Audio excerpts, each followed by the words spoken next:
कार्तिक मास का 29वां अध्याय। जय श्री कृष्ण, जय राधे राधे।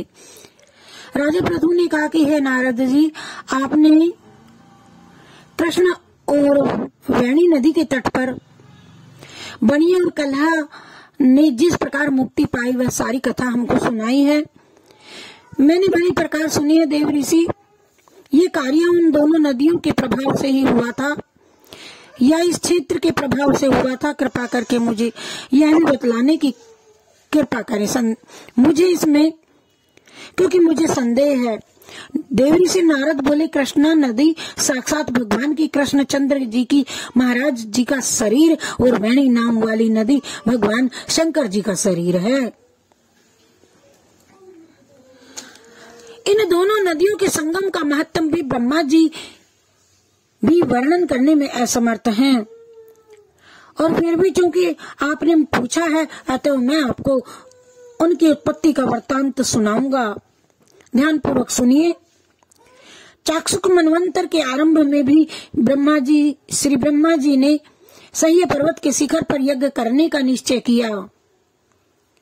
वह सब देवताओं और भगवान विष्णु, भगवान शंकर और यज्ञ की सारी सामग्री लेकर के उस पर्वत के शिखर पर गए। तब महर्षि भृगु आदि ऋषियों ने ब्रह्म मुहूर्त में उन्हें दीक्षा देने का विचार किया, और इसके बाद उन्होंने श्री ब्रह्मा जी की पत्नी स्वरा को बुलवावा भेजा। वह बड़ी आहिस्ता आहिस्ता आ रही थी। इस बीच में श्री भृगु जी ने भगवान विष्णु जी से कहा, और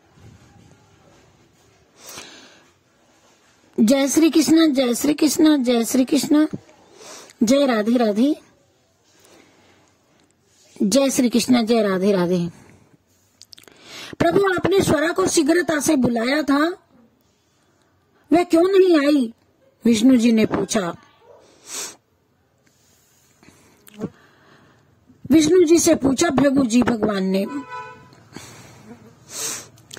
तो हे प्रभु, आपने स्वरा को शीघ्रता से बुलाया था और वह क्यों नहीं आई? यदि ब्रह्म मुहूर्त चल गया तो फिर दीक्षा का कार्य कैसे होगा? इस पर भगवान विष्णु जी ने कहा, यदि स्वरा यथा समय यहाँ पर न पहुंच पाई तो आप गायत्री को ही स्त्री मान करके दीक्षा विधान कर दीजिएगा। क्या गायत्री पुण्य कर्म में ब्रह्मा जी की स्त्री नहीं हो सकती? नारद जी बोले, भगवान विष्णु ने भगवान शंकर जी की बात का समर्थन किया। यह बात सुनकर के भृगु जी ने गायत्री को श्री ब्रह्मा जी दाईं ओर बिठा करके दीक्षा विधान आरंभ कर दिया। ऋषि मंडल गायत्री को दीक्षा दे ही रहे थे कि इतने में स्वरा जी भी यज्ञ मंडप में पहुंच गई। आन पहुंची श्री ब्रह्मा जी के पहलू में गायत्री को देख करके ईर्ष्या से क्रोध करके कहने लगी। स्वरा ने कहा, जहाँ अपूज्यों की पूजा होती है और पूज्यों की प्रतिष्ठा होती है वहाँ पर दुर्भिक्ष, मृत्यु तथा भय तीनों अश्वमेध यज्ञ हुआ करते हैं। अवश्य में हुआ करते हैं तीनों, दुर्भिक्ष, मृत्यु और भय तीनों अवश्य में हुआ करते हैं। यह गायत्री जी श्री ब्रह्मा जी की दाईं ओर तथा मेरे स्थान पर बैठी है। यह अदृश्य बहने वाली नदी होगी। आप लोगों ने विचार से इसे जो मेरे स्थान पर बिठाया है, अतः आप भी सब के सब जड़ रूप नदियां होंगे। नारद जी ने महाराजा पृथु से कहा, राजन बस। इस प्रकार से स्वरा के श्राप को सुनकर के गायत्री मारे क्रोध के लाल बबूका हो करके अपने होठ काटने लगी, और देवताओं के मना करने पर भी उसने उठ करके स्वरा को श्राप दे डाला। गायत्री जी ने कहा, ब्रह्मा जी जैसे तुम्हारे पति हैं वैसे मेरे भी तो हैं, तुमने व्यर्थ ही में श्राप दिया है। मैं भी कहती हूँ कि तुम भी नदी हो जाओ। नारद जी ने कहा, तब तो देवताओं में खलबली सी मच गई।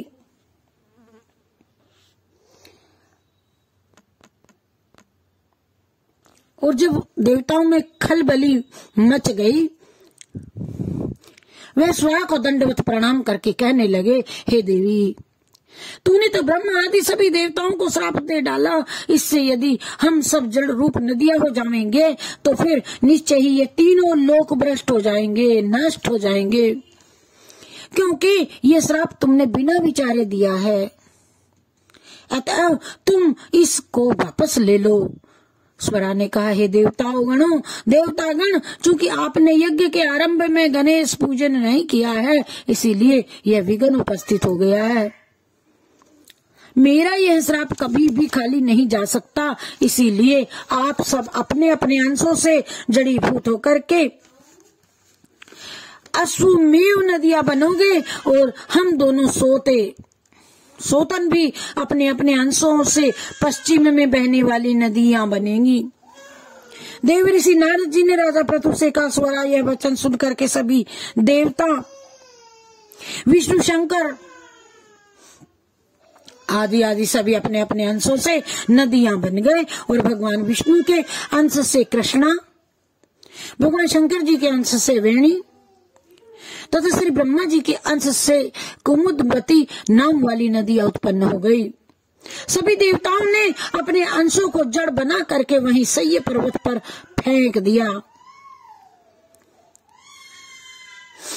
अपने अंशों को, और फिर उन लोगों के अंश अलग अलग नदियों के रूप में बहने लगे।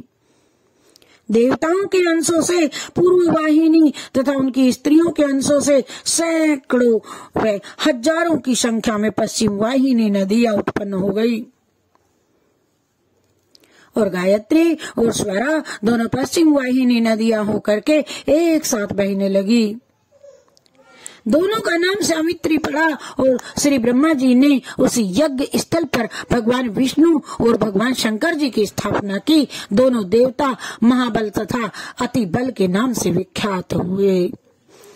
हे राजन, कृष्ण और वेणी नदी की उत्पत्ति का वर्णन जो मनुष्य सुनेगा सुनावेगा, उसको दर्शन व स्नान का फल प्राप्त होगा। हरि शरणम हरि शरणम हरि शरणम हरि शरणम हरि शरणम हरि शरणम हरि शरणम हरि शरणम हरि शरणम हरि शरणम हरि शरणम हरि शरणम हरि शरणम हरि शरणम हरि शरणम हरि शरणम हरि